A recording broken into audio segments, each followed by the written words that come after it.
Rimuru's strongest general is so powerful, he could have killed our favorite slime any time for like 60% of the story, as he is the 20 billion year old primordial demon Noir. However, when he was born, he wasn't like the rest of his primal siblings. While the other first beings of creation fought constantly Diablo, after just one tie against the primordial red, he got bored. In fact, he had a profound discovery that if he keeps getting stronger, he will only get even more tired of living. So Noir didn't feel the need to evolve himself or even say yes to an ultimate skill. That is until 2 years ago, when he found out about a slime who was doing some surprising things in the forest of Jura, like absorbing Ifrit. But he couldn't just approach his eventual master because that's kinda sus. Alright, what if Rimuru thinks Diablo is a stalker and tells him to go away? So he waited patiently to be summoned. However, this wait felt like an eternity until, of course, Diablo came across a device which allowed him to play as Rimuru himself. And you guys can do this too with AFK Arena. Yup, Rimuru along with Shuna takes a side quest to Esperia, where they join forces with the heroes in the AFK Arena world. Rimuru takes the role of an intellectual mage, mainly responsible for burst output, whereas Shuna sticks to support. And you guys can play as both of them, as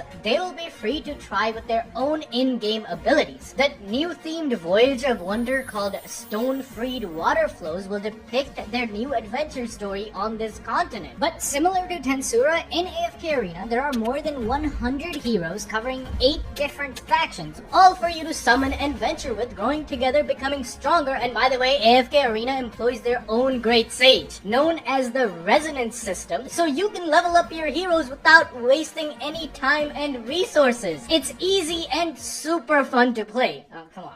We all want to be Rimuru, right? But now you can by downloading AFK Arena right now. Using our link in the description and pinned comment, you can earn yourself 180 free summons and be guaranteed an SP hero by completing designated active tasks. So what are you waiting for? At the dawn of time, Vildanava, the creator of the Tensura world, separated 7 primal angels from the Holy Spirit of Light. However, in this multiverse, you need balance. So to become the counterpart to the light of the angels, the 7 primordial demons were born as their shadows through the Holy Spirit of Darkness. Diablo, or Noir the Black, is one of these primal demons who all resided in the demon world or hell. In Tensura, there are many different worlds or dimensions. However, among them, there is a spectrum where a universe like Earth's is a completely physical one, which consists of no magic use. Then you have realms like the Cardinal world, where Rimuru reincarnates into, which is semi-spiritual, meaning both spiritual beings and physical beings exist alongside each other. However, the demons that inhabit hell are spiritual and must be summoned to the Cardinal world or jump through a hell gate to gain access. And even when they come across, it's difficult for them to showcase their full power. So for eons, Diablo didn't even think to venture out of the demon realm. Instead, he was beefing with the primordial red guy Crimson. The two wanted to prove which one of them was the strongest demon, but they kept drawing. Yet their battles were so fierce that it prompted the world language to provide them both with an evolution. This is where their paths start to diverge. Guy chose to manifest in the physical world, gaining immense power and becoming one of the most feared demon lords. Conversely, Diablo refused to evolve, preferring to retain his original form and enjoy his freedom. Bro didn't even accept an ultimate skill. Diablo's refusal to evolve made no sense to the other primals. For example, Rain the Blue could not fathom why someone with Noir's potential would reject greater power, especially since gaining domination over the others seems to be in a demon's nature. You could say Noir was the black sheep of the primals. However, the uniqueness of Diablo doesn't end there, as even his mindset is built different from his siblings. Guy is ambitious and seeks to enhance his power and influence continually. He evolved and became the arbitrator, or the first recognized demon lord, finding a place for himself in the multiverse. In contrast, Diablo values freedom over power. He has the capability to get stronger, but he finds satisfaction in his current state and enjoys living without the burdens that come with more power. Because, you know, with more power comes more responsibility. Furthermore, Diablo thinks that evolving further would make future battles boring and one-sided, as there are few beings in the world who could challenge him at their current level. This perspective highlights his desire for meaningful and challenging combat, instead of merely accumulating strength for its own sake. The life purpose of a demon is supposed to be just constant battles to prove themselves. Basically, hell is just a battle royale,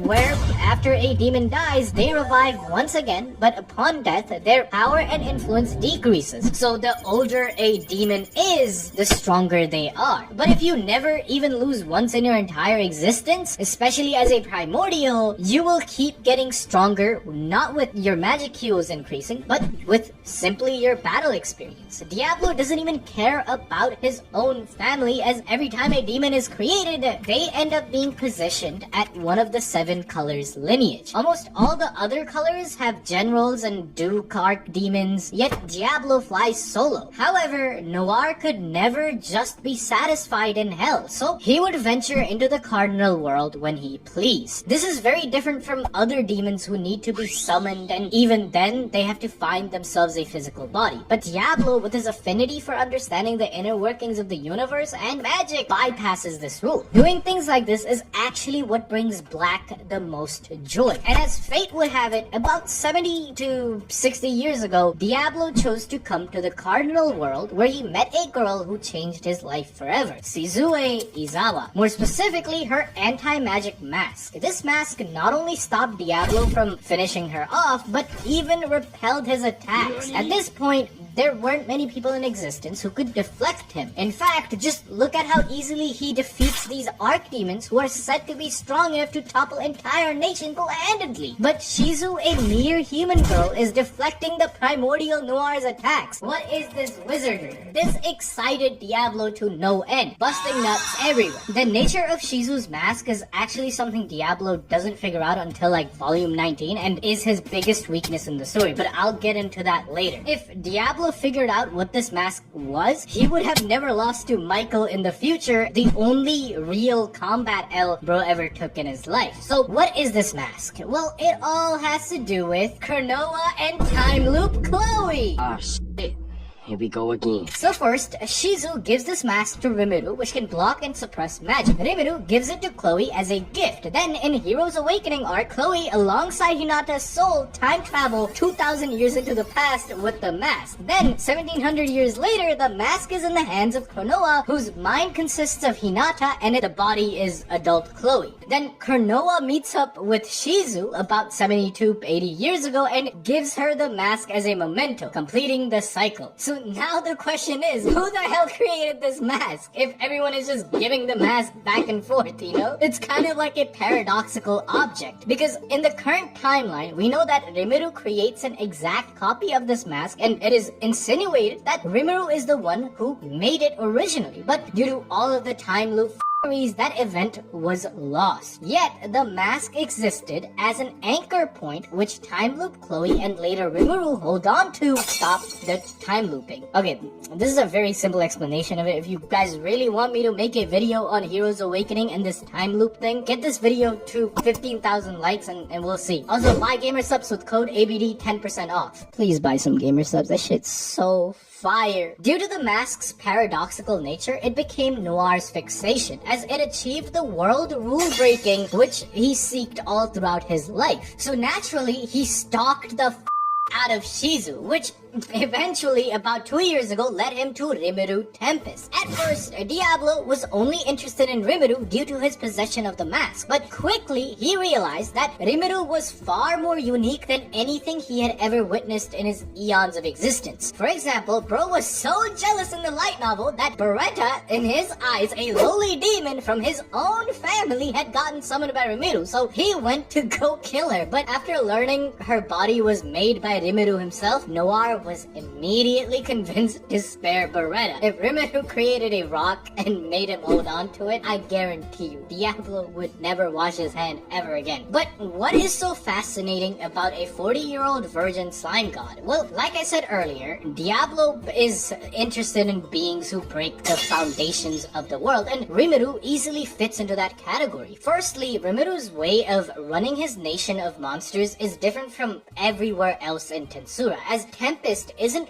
run with the idea of exclusion, but rather inclusion. You can be anyone or anything, yet still become a citizen of Tempest with zero prejudice. Even among demons, there are 7 different factions. Furthermore, just like Diablo, Rimuru doesn't do things that would gain him strength. Rather, he does and creates things that will bring him fulfillment and entertainment. For example, Rimuru rather spends his time and energy figuring out how to make ramen possible or creating white rice than to go train and become stronger. Logically, become stronger in Tensura should help Tempest be safer, but Rimuru has created the strongest nation in the entire world without seeking military power directly or even individual strength. This is similar to how Noir rolls. Even though he doesn't actively seek strength, he is the strongest demon in hell when Guy isn't there. Then there is Rimuru's soul itself. In Tensura, your capabilities as a fighter is largely dependent on the strength of your soul. For example, the stronger you make your soul, more skills you can gain and can even evolve. This happens after going through an ordeal or overcoming it. But Rimuru's nonchalant dreadhead-like nature since becoming a lowly slime proves he has a gifted soul. This then gets further buffed through being named by a true dragon Veldora, and Rimuru is one of the only characters who has a soul strong enough to store a dragon factor. But I'll get into that in the events of Volume 15. I'll explain that later. However, I myself have a theory that Rimuru is the incarnation of Veldanava, or is similar to Masayuki, who was born on Earth with the fragments of the first hero Rudra's soul. Rimuru too possesses Veldanava's soul fragment. That's why he can make the impossible possible, and Diablo is so infatuated by him. And you guys know the deal, 15,000 likes, I will make that Veldanava theory too. Diablo's thoughts on Rimuru gets bolstered even more when he is summoned for the first time, just as our slime is entering his harvest festival. As Rimuru is asleep, Diablo is tasked to deal with Razin, a 1,000-year-old mage of Falmouth. This guy might have seemed like a bozo because he fights Diablo, but he was considered a nuclear-level threat to the world. He was literally the only reason other people were scared of invading Falmouth, and Diablo makes it child's play to defeat this experienced wizard known to be at the upper echelons of humanity's strength. But the real shock to Diablo came right after, as he witnessed Raphael for the very first time. Now, most people watching Raphael revive all the fallen would just think it was Rimuru's angered and stoic form, but not Diablo, because he's one of the most knowledgeable people in existence when it comes to skills and the mechanics of magic. The secret of Raphael is only known by a select few in Tensura, even in the current light novels, as everyone just believes Rimuru has one ultimate skill, Gluttony King Beelzebub, at this point. Yet Diablo, with his experience, can guess he also possesses Wisdom King. This fact broke another rule of the world, as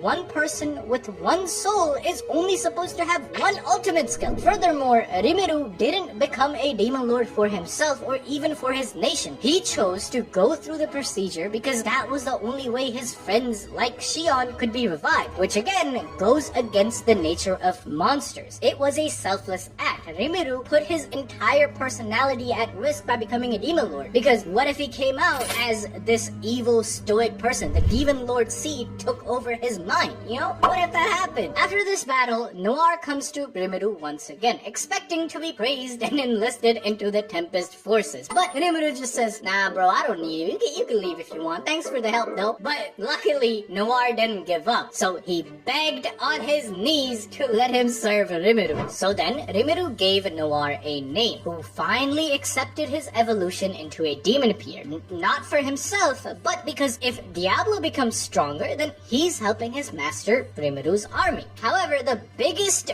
boost to Noir was that he found a purpose where he can put his overwhelming powers to use. Diablo quickly rises to lieutenant level within Tempest army. However, Rimuru at this point only saw Diablo as a mere archdemon. In fact, his sheer presence is so strong it literally scares him to be potential threats, and I don't know how Mr. Slime didn't realize he had a primordial under his ranks for like 5 freaking volumes after recruiting Diablo. An example of this is when Diablo utterly destroys the kingdom of Falmouth both hierarchically and economically. After their failed invasion, Tempest demanded money as repentance, drastically decreasing their economic standing. All that was left was to place Yom, a hero and ally of Tempest, on the throne, basically turning Falmouth into like a vassal state of Tempest. Something important to note is that the church had involved Tempest in a scandal that blamed Diablo for the murder of their archbishop. They basically used Diablo to accuse Rimuru of a crime he didn't commit to destroy the monster nation. Diablo then came up with a plan to not only prove his innocence but secure Yom's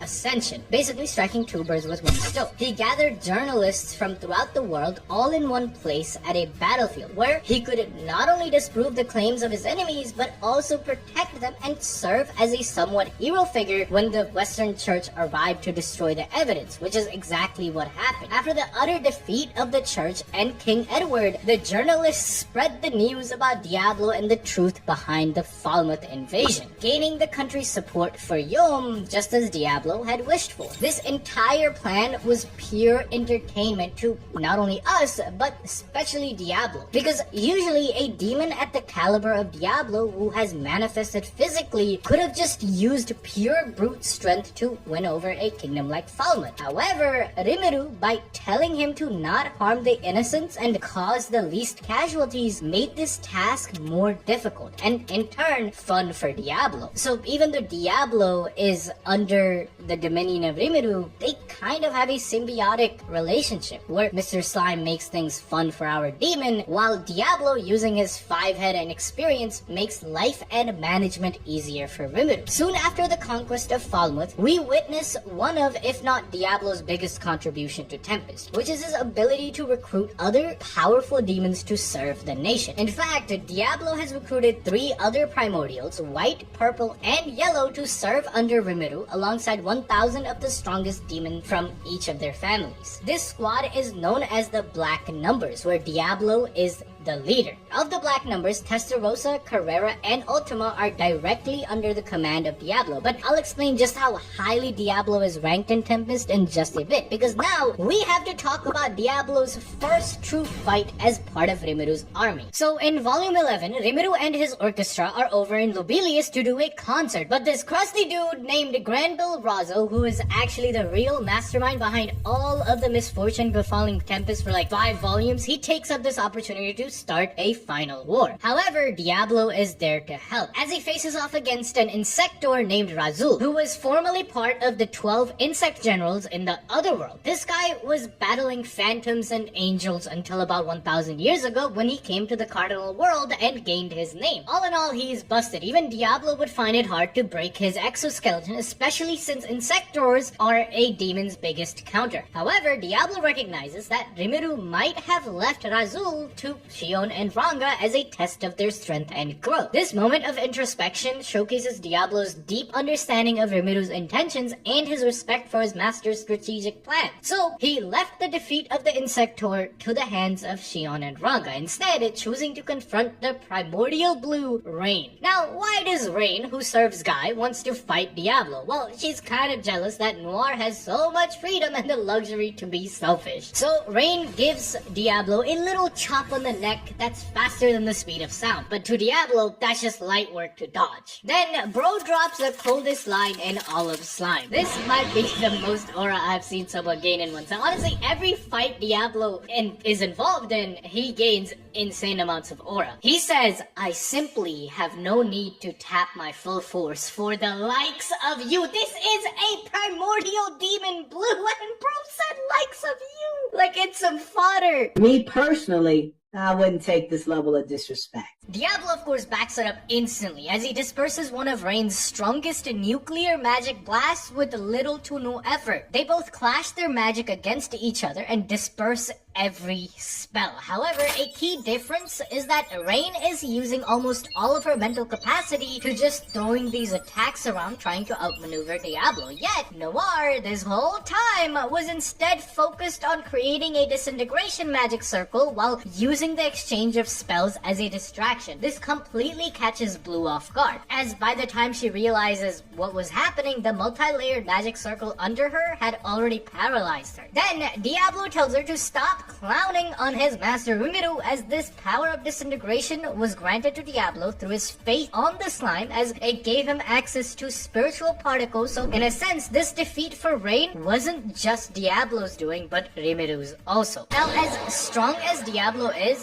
there is one person in Rimuru's army who could go toe-to-toe with him. Jijin the Insector, who was also part of the 12 insect generals. He is the second strongest in Rimuru's army right after Diablo, but they are very close to each other in strength, where even Diablo lost to Jijin during training in the dungeon. And honestly, in the latest volume, volume 21, you could put up a case that Jijin is stronger than Diablo, but we'll get to that later. This parity in strength was actually a blessing to both, as they could go to maximum power and buff each other every fight. And since they're fighting in the dungeon, they could fight to death and just be resurrected by Ramirez. The results of their training are shown to us in volume 13, and even later on, they keep battling, so this guy Jijin is Diablo's true training partner. But in volume 13, Diablo is once again given permission to battle. Here, bro steps up to the camp of the armored division from the Eastern Empire who have invaded Tempest. This division is considered to be the strongest of the Eastern Empire's military, yet to Diablo, it's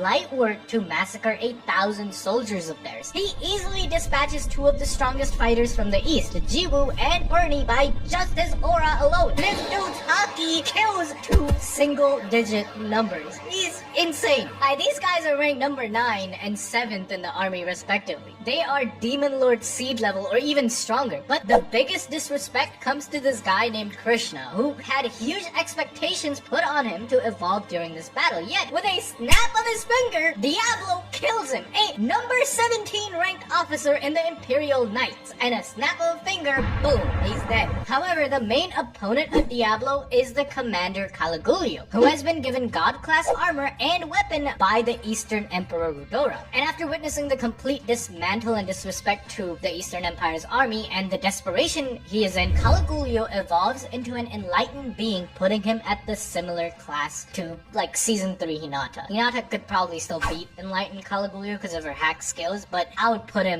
both of them near equal footing. But even still, Diablo barely lifts a finger, as Caligulio's attacks aren't even worth mentioning in the novel. Then, Diablo gets an even bigger upgrade to his power in volume 14, turning into a true awakened demon lord and evolving from a demon peer to a devil lord. This evolution is so busted that Rimuru even fears Diablo might be stronger than him now and could betray him. This level up to Devil Lord gives Diablo similar magical counts to even Rimuru. And couple that with all the different skills Diablo had gained in his eons of existence, this was a frightening sight to even our slime. Then there is this comment by Diablo. Bro says that he wanted to use this evolution to snatch up an ultimate skill finally. And the only reason he never got one is because Guy had one. It would be kind of lame to copy him. Like, you don't want people thinking, oh, Guy got an ultimate skill, so Diablo, he got an ultimate skill too. What a lame ass, am I right? What the ultimate skills are supposed to be like the pinnacle of strength. Like, if you don't have an ultimate skill and your opponent has an ultimate skill, like, logic would dictate that you should lose, okay? But this guy, he's like, nah, I don't need that shit. I can be ultimate skill users without an ultimate skill. See, now that's some bullshit. Anyway, but now since Diablo is in service of Rimuru, he wants to become as strong as possible, so he takes up the world language on its offer to upgrade his Tempter unique skill to Azazel, Lord of Temptation. It is one of the 14 demonic skills where its function is control and domination. It grants its user the ability to manipulate and command others with an absolute authority that is difficult to resist. This aspect of the skill is particularly useful in battles and political maneuvering, as it allows the wielder to turn enemies enemies into allies and subjugate opponents without physical confrontation. The control exerted by Azazel is not merely psychological like the unique skill Tempter, but extends to the spiritual level. Then there is the aspect of Azazel to upgrade lower level skills, which is insanely busted in the hands of a magic scientist like Diablo. Using Azazel and his years of experience, Diablo has upgraded almost all of his skills. Other than Rimuru, Diablo might be the character with the most skills and abilities at this point. Some of the strongest abilities include All of Creation, which lets him comprehend any universal mechanic with just a basic understanding, Demon Lord's Haki, which is what he used to subjugate the Eastern Empire's army, kinda like Conqueror's Haki, Universal Perception, which is just observation Haki, allowing the user to perceive everything in his surrounding, Multidimensional Barrier, and Space-Time Domination, giving Diablo access to travel between different worlds, and even buffing his teleportation. Law Manipulation, letting our boy transcend the laws of physics and nature during fights. Then there is a Temptation World and Reality Exchange, which creates a tempting dimension to entrap the victim and decimate them. After Diablo's evolution, his faith in Rimuru also allows him to use holy magic, spirit magic like necromancy, similar to Birthday, which was used to revive millions of angels in the current Tenma world. Basically, Diablo is him now. However, we are still only in Volume 14, as during Volume 15, we get to witness how highly other generals in Rimuru's army hold Diablo to. While Veldora gets captured by the Eastern Empire and a full-scale assault is happening on Tempest, the army is mobilized. Now, the commander-in-chief of Tempest is Benimaru, where everyone else needs to listen to his orders. Not Diablo though, because even though if Benimaru did command Diablo to do something, he would absolutely do it. There is a sense of respect towards the demon though, as Benimaru says that Diablo's level is so high, he only takes orders directly from Rimuru, and he trusts in Diablo enough to let him roam free. This respect is mutual, as Diablo hands control of the Black Numbers and all of the demon army to Benimaru. And why is Diablo flying solo, you might ask? Well, he has the most important mission in all of the war. Honestly, this might be the most difficult mission in all of anime, manga, probably media, because Diablo has to spectate Rimuru's fight against Velgrin and Veldora. Hell no, man. What the fuck, man? Get your ass on. Bro is watching TV instead of participating in the war. Okay, Diablo does have the responsibility to watch everybody's flank and make sure people don't get sucked into an alternate dimension, and he also is keeping an eye out for Yuki the rat. And Diablo justifies him not being heavily involved in battle by saying that the only one in the battlefield he would have trouble with is Felgrin Color. So Diablo wants to give everyone else a chance to showcase their new powers and level up, but Diablo still gets scolded by Rimuru to get his ass to work as he comes face to face with Feldway, quickly realizing that this is the Primordial Angel. Now, Ciel surmises that Diablo could have lost to Feldway if they engaged in battle. However, even though Feldway could defeat Noir at this point, it would have been an insane hassle, so Diablo's mere presence makes Feldway back off. This confrontation then gets its continuation in Volume 18, when Michael and Feldway, alongside the army of angels and Velzard, attack El Dorado, Leon Cronwell's territory during the Great Tenma War. It's an all-out world war where our boy Diablo fights Zerario. Wait, not Feldway. Oh yeah, his bitch ass left again because he didn't want to handle Diablo's smoke. However, Zerario is no slouch either, as he has an EP of 20 million, asserting his position Primordial Angel. Meanwhile, Diablo's EP is only about 6.666 million. But okay, EP values to someone like Diablo, they don't mean shit. Okay, we'll see just why in a sec. This is also not Diablo and Zelario's first battle, since in the other world they were beefing from time to time. Yet this would be the definitive battle with one victor coming out on top. Zerario begins the confrontation with a technique called 8-Way Dark Authority, which involves gathering his aura and releasing it in 8 powerful projectiles aimed at Diablo. Despite the formidable nature of this attack, Diablo effortly dodges the blast and dismisses Zerario as an amateur. What are the key abilities Diablo employs during this fight is a strategic use of minimal effort to conserve energy while maximizing the psychological impact on his opponent. Diablo taunts Serario, causing him wasting energy and lacking proper training. This is not just bravado, as Diablo's comments are intended to undermine Serario's confidence and provoke reckless actions. Because remember, Diablo's EP, which generally measures one's magic use, are 3 times less than Serario. But due to how efficiently Diablo fires his attacks and his dodging, it doesn't even matter. Diablo's skills are not limited to evasion and psychological tactics, though. He demonstrates his mastery over spatial manipulation, a critical aspect of his defensive and offensive strategy. For instance, he uses a distortion in space to nullify Serario's attacks, a technique reminiscent of the spatial defensive zones used by Jijin, who is Diablo's training partner. And this also highlights how every fight Diablo goes through, he has the ability and the know-how to copy his opponent's best skills and tactics. This skill to manipulate space provides Diablo with an almost impenetrable defense against elemental and physical attacks. Moreover, Diablo's calm and collected demeanor throughout the battle contrasts sharply with Serario's increasing frustration and desperation. This mental fortitude is a significant factor in Diablo's combat style, where he doesn't just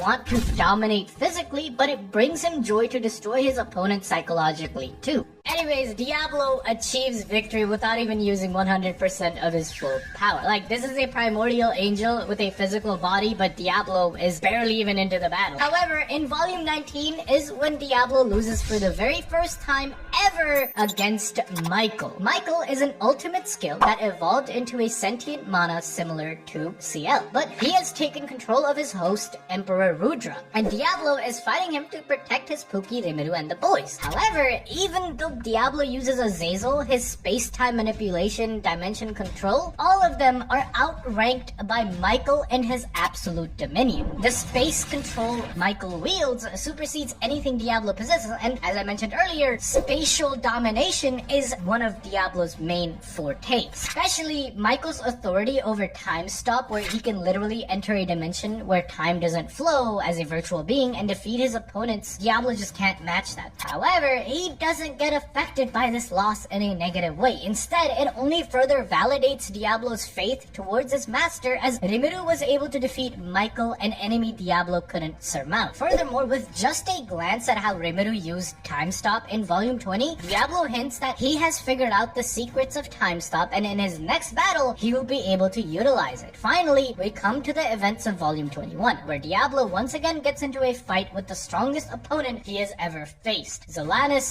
the Insect Lord, whose EP is 114 million. We also finally get to see Diablo's god class weapons, the scissors, or those claw bro wields, and they like start emitting like rainbow aura and stuff. It's magical. Okay? Can't wait for that to get animated. He goes toe to toe with the Insect Lord, who's said to be on par, if not stronger than even true dragons, and was super close to even defeating Miller. If this fight went to its conclusion, I have no doubt Diablo would come out victorious, but that doesn't happen, as Jijin wakes up after hearing disrespect to his lord Rimuru and absolutely destroys his former master Zolanis, once again having us be edged to see Diablo's true powers. So why can't we just see Diablo in action? Hopefully in Volume 22 we'll finally get to see Diablo in action, as he'll probably face Feldway. Like, Diablo versus Feldway has been set up since like Volume 15, so hopefully we get to finally witness that. But if you guys want to witness the abilities and powers of the 10 Demon Lords, then watch the video on screen right now.